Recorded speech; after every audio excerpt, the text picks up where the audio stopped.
Peak One Sports.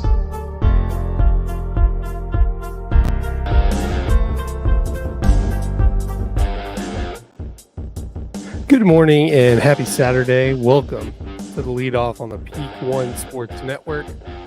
I'm Ashton flying solo today. Tony and Landon are on a much-deserved vacation here on this Easter weekend. So I'll be getting you ready for your sports weekend. I hope everybody has great Easter plans and those go off without a hitch. We have a lot to talk about this morning. Many different sports leagues converging all at once in a pretty exciting couple of weeks. Baseball is starting, and this weekend we'll talk Rangers opening day. The NBA and NHL regular seasons are starting to wrap up. We'll be talking playoffs pretty soon. And March Madness is in full swing. So we'll get to all of that here in a minute. But first off, let's talk about our new sponsor. Say goodbye to unruly behavior and hello to a well-mannered pup. The Dapper Dog Academy stands out as a top-notch canine training institute located in Cleburne and serving the DFW Metroplex.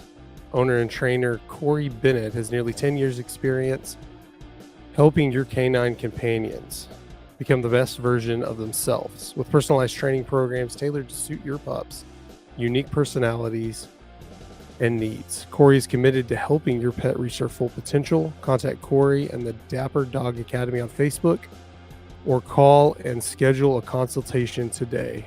Info is in the description box below.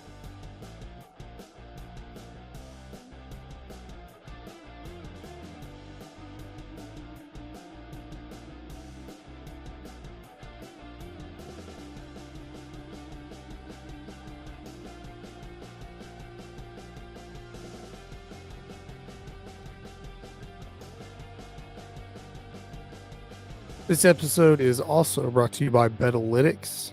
Don't bet with your gut. Use Betalytics AI algorithms, play prop bets to get all your good information. You can place smart bets. Use promo code PEAK1 and get 25% off when you start betting today. Again, thank you for tuning in. However you're listening, whether you're live right now listening to us on the Saturday morning, or later on the recorded version, whether you're listening on YouTube, Spotify, we appreciate you. Go ahead and hit that subscribe button, follow button, whatever works with how you're watching. So let's go ahead and get started here. Talking about the Dallas Stars. They are now in the playoffs. They've won 6 straight. They're first place in the West and have clinched a spot in the Stanley Cup playoffs. I was worried about the Stars for a little while. They had been doing good all year. As of late, they had lost first place in their division, had gone down to, I think third place. But all of a sudden, they're putting things together. They're in the playoffs, first place, getting right hot at the right time. The Stars are going to play in Seattle tonight against the Kraken. The Mavericks are also on a 6-game winning streak. Last night, beating the Kings 107-103 to win their 6th straight game. They've also won 10 out of their last 11. Right now, they're pretty close to, if they would have won. There's the game in the middle. I want to say Oklahoma City, where they lost by like 6 or 7. They could be all like a 13, 14 game win streak right now. But the Mavs are hot as well. Kind of at the right time, closing out the regular season. Luka has 26 points. Had 26 points, 9 rebounds, 12 assists last night. Kyrie dropped 30 points. Dante Exum only had 8, but he had that big 3-pointer late in the game to really solidify the Mavs win over Sacramento. And the Mavs go to Houston to play the Rockets tomorrow night. Now, I know we want to talk about the Mavericks being a different team this year. It seems that way. I think it has to do a lot with more the role players they have. I mean, Kyrie and Luka were good last year for the most part. but this just wasn't a deep team, and now I think you're seeing the right role players where they could make a run in the playoffs. Right now, they're the 6th seed, very very close to being the 5 seed and could even jump up, and host a playoff series or host, you know, have home court advantage in a playoff series, if they continue this hot run. And will obviously talk more as the Mavs get closer to the playoffs, um, and talk more NBA in general. This past week, we had opening day in Major League Baseball. You had the Dodgers. A lot of controversy with Shohei Ohtani, which we talked about a lot on this network. So I'm not gonna get too much into it right now because it's more of a debate type deal. Being on here by myself, I give you my thoughts, but I've given you my thoughts before. Previously, I'll wait till more comes out on the story, and we'll see where we stand then. But the Rangers winning their game on opening day against the Cubs. Nathan Eovaldi did look good. Unfortunately, the offense didn't help him out much early in the game, so it was 2-1, I think, when they pulled him in the 6th. It might have been 2-2 at that point. Um, Again, you don't want to get too you don't want to overreact to just it's been one game. You have 161 games left. The offense didn't look great. I mean, we want to talk about the big 3 young guys, Josh Young, Evan Carter, Wyatt Langford. Wyatt Langford had a pretty good game, got his first hit in the majors, got his first RBI.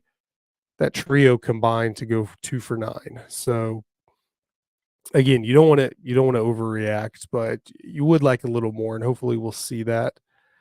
Uh, we'll see that coming up here, tonight and in the next few games. There's a controversial call, obviously, in the top of the ninth it was a foul ball, no call that was ruled a wild pitch, and you know it's easy to go back and see the replay and say, oh yes, he was a foul ball. The umpire had to make the call in the moment, and it was unreviewable. But obviously, if you weren't watching it, to recap, uh, there was runners on second and third. I think it was first and second, um, and Jonah Heim. It looked like a wild pitch in the moment, but when you slowed it down, Jonah Heim couldn't catch it because the ball had tipped off uh, the bat, and it looked like a foul ball. Umpire didn't call it that way, and Jonah Heim, trying to sell it, started to argue with the umpire a little bit about how, hey, it was a foul ball, stop there. I think at that point the runner had already ran from second to third. And so Heim saw that and said, no, no, no, it's a foul ball. Started talking to the umpire, spent way too much talking and the time talking. And then the runner from third ran and scored to take a 3-2 lead. That was in the top of the ninth. So obviously you're like, hey, this is a big deal. This could cost us the game. But again, it's unreviewable. There's not much you could do. In all honesty, Jonah Heim should have probably just went for the ball, kept the ball, and then argue afterwards. I get he was trying to sell the call. If he just runs for it without arguing, it kind of may not that the umpire's going to change his mind, but it may lead the umpire to more solidify his call. But it was ruled a wild pitch. The Cubs did score. Luckily, in the bottom of the ninth, Janikowski hit a solo home run, tied the game to send it to extras. And Jonah Heim, fittingly, would go on and get the RBI single to walk it off in the 10th for the Rangers, winning 4-3 against the Cubs. Game 2 is tonight. They were off yesterday, so we'll get to see the Rangers back in action and see if their offense can get going because, Heim hadn't had a hit up until the extra innings. But I did want to talk about, Kyle, I'm drinking coffee, by the way, black coffee. You ask what I was drinking. Nothing exciting. No booze or anything. It's early morning. Just black coffee, which actually, by the way, is cold right now. Maybe I should take a break and heat it up. No, I'm just kidding. But something I did want to talk about, and forgive me because I'm not. I know the extra innings ghost runner rule was in effect last year. I guess because I didn't watch a whole lot of extra innings games. I know the Rangers were involved in somewhat like 6, but I didn't have Valleys last year or DirecTV or anything like that. So I didn't get to watch a lot of the Rangers games that weren't national games. I typically I would listen to it on the radio, listen to Eric Nadel make the call. So I knew the rule, but it's still a little weird to just kinda nonchalantly be when the TV's just kinda on and you're on your phone going back and forth and you just notice there's a runner on second, the ghost runner, and I'm like, "What happened?" It took me a second to catch back up, like, "Oh, yeah, ghost runner." That we talk a lot about pitch clock and this and that, maybe because it's extra innings, it's less often, it doesn't get talked about. That is a dumb rule to start extra innings with a ghost runner. Um, I don't know. Does everybody agree with me? Are there people that like it? I know overall it probably doesn't matter all that much. Um, if I were a relief pitcher pitching in extra innings, starting with a ghost runner, that might matter to me because runner scoring position obviously changes your outlook and how you're going to strategize your at bats or you're facing your at bats. And I don't know if it goes against your ERA. I mean, surely it does, right? Tell me if I'm wrong in the comments. But I just thought that was so dumb. We're getting to a point where we're just trying to speed the game up so much uh, that we're worried about if it goes into extra innings that they might go 6, 7, 8 innings without scoring a run and to go 17, 18, 19 innings, which does happen. And honestly, I mean, I'm not the one paying the bills at the networks. I know that they have other shows that need to go on, and if this game goes into extra innings, they're not gonna go away from it, but I I find that exciting if the game goes into extras. I kind of hope for it if it's gonna go into extras that, um, if it's gonna go into extras, like, yeah, why not? Let's I'm one to like the chaos, why not? Let's let it go 18, 19, 20 innings. Let's do this. I know it screws up a bunch of things and maybe the teams and players tend to like it because they don't have to play.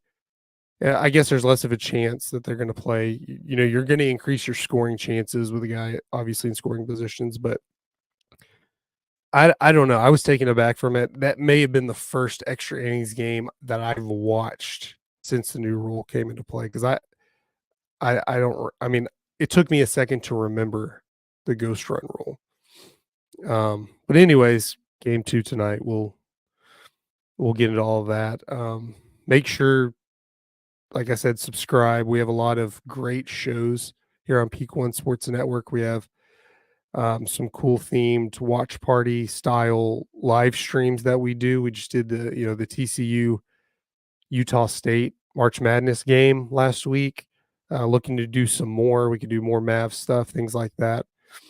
The only way to make sure you see that is to subscribe, follow us on our social media accounts, all of them at Peak One Sports. And I know we've been talking a lot of March Madness on our the sports page, which you can see here on the Peak One Sports Network live on Wednesday nights at 9 o'clock. Um, but man, if this hasn't been one of the best March Madness tournaments in a while that I can remember, I don't know. Um, you obviously want to see the madness, you want to see the upsets.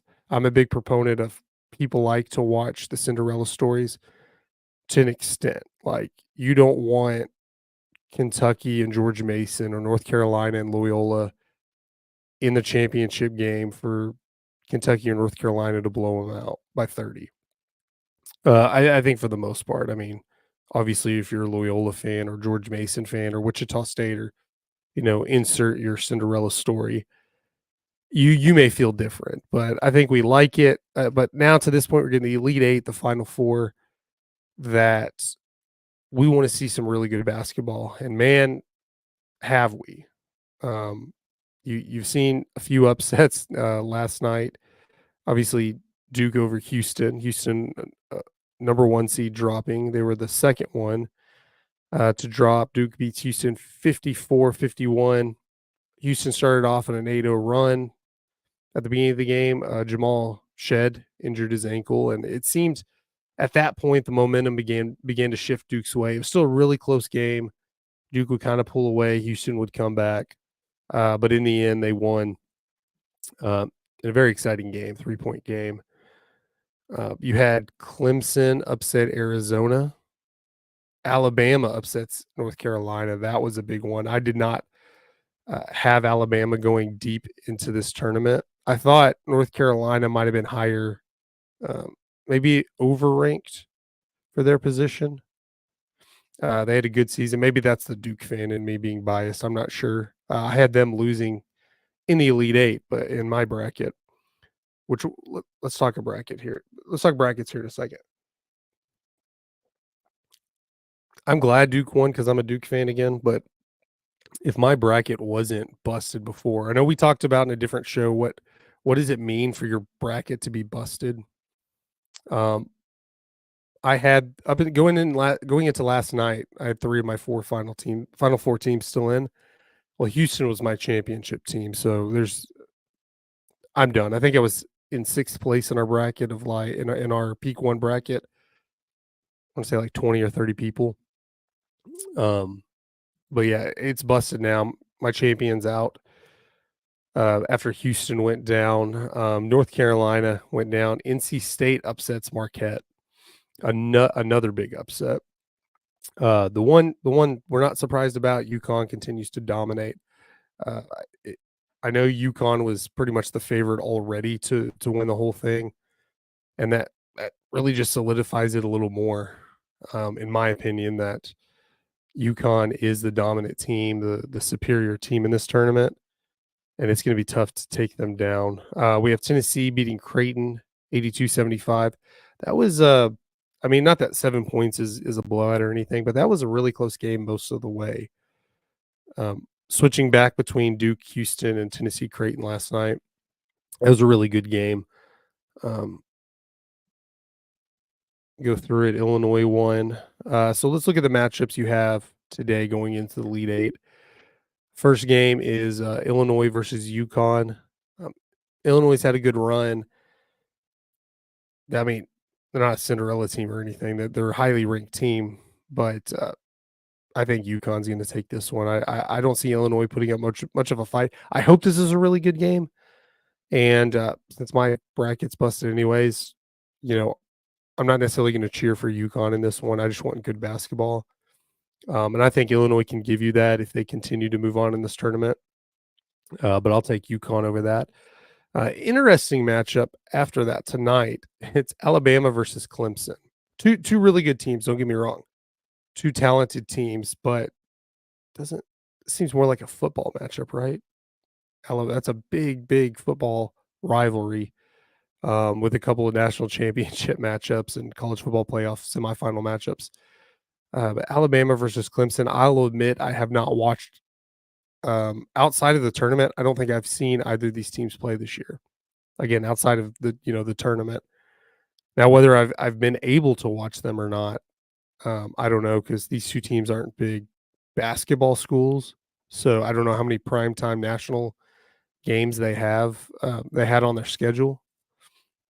But I don't know. I think I'm taking Alabama in this one just because they've had a really good offense, scoring a lot of points in this tournament, a lot more than I thought.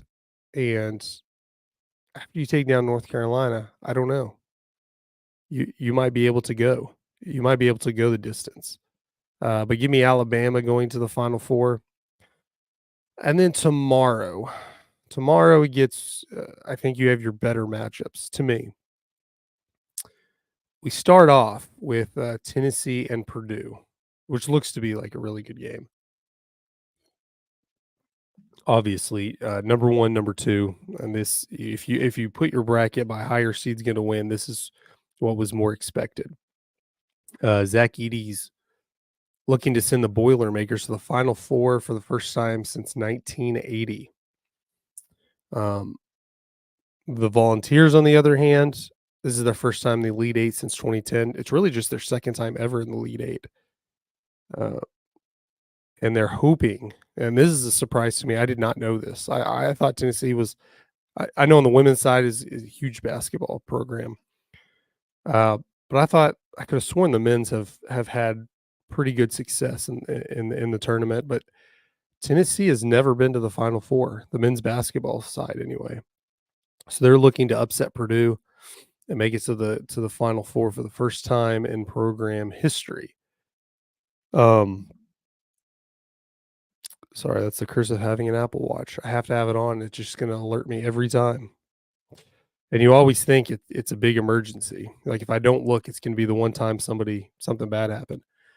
But back to the Final Four, or back to the tournament. Purdue, I know we talked about it before here on the network before the tournament started, that yes, they were a 1 seed. It wouldn't be a big surprise if they went and won it all. However, if you look coming from last year when they were a 1 seed losing to a 16 seed, that was the second time that it had ever happened. The precedence is there. The first time a 16 seed beat a 1 seed was when Virginia was the 1 seed and lost. They went and won the championship the next season.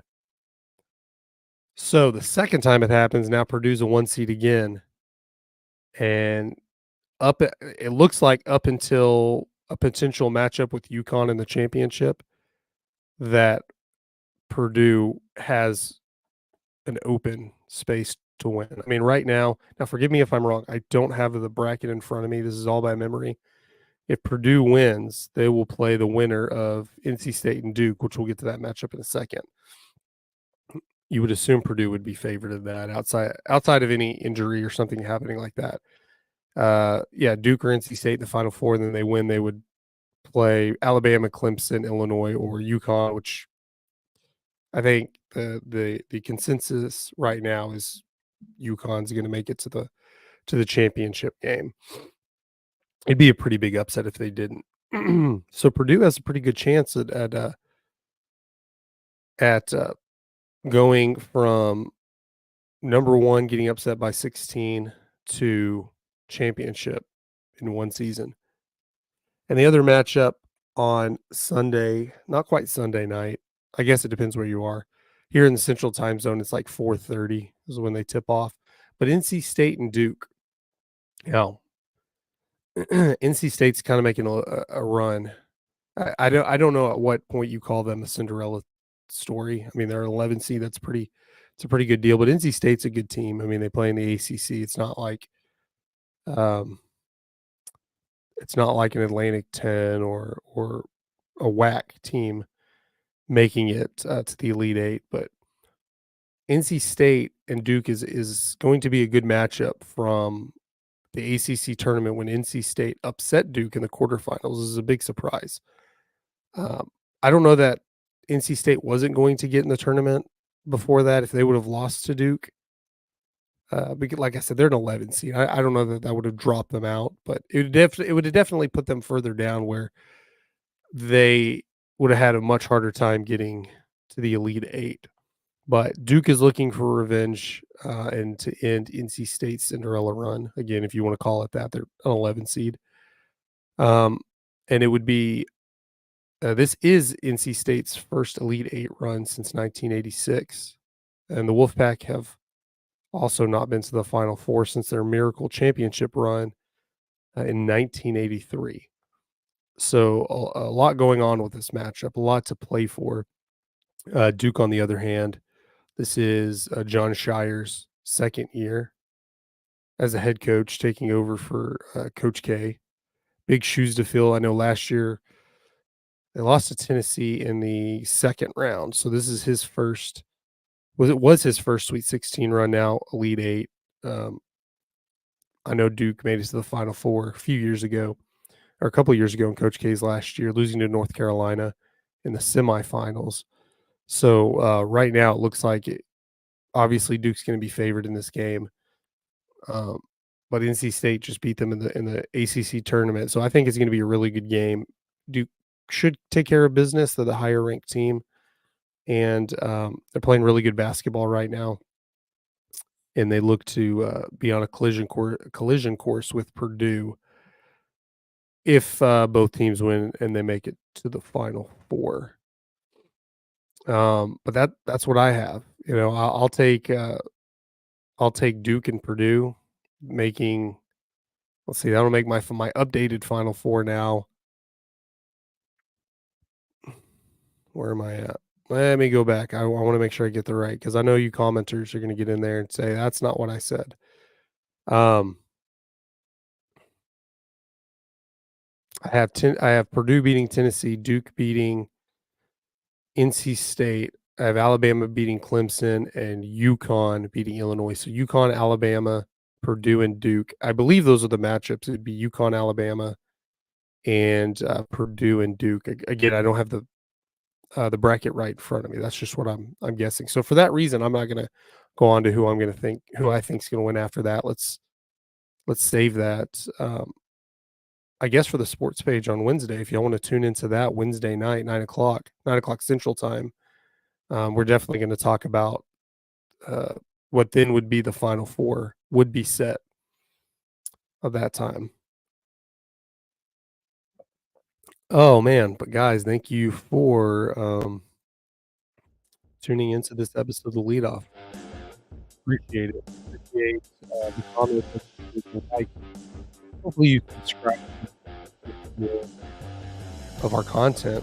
I know we're starting to get live stream gaming up. I know we have a NBA 2K game up there, or video up there. I know we're gonna definitely start live streaming the college football video game when it comes out. So tune in for that. But other than that, don't forget to subscribe on YouTube if that's how you're watching. If you're following, or follow if you're listening on one of our podcasting apps, Spotify, Apple, whatever. And if you watch this later, if you watch this tomorrow, if you watch this Monday, just be aware of when I recorded it, because I know I'm wrong a lot. So be nice in the comments. Be nice. I'll see you guys later.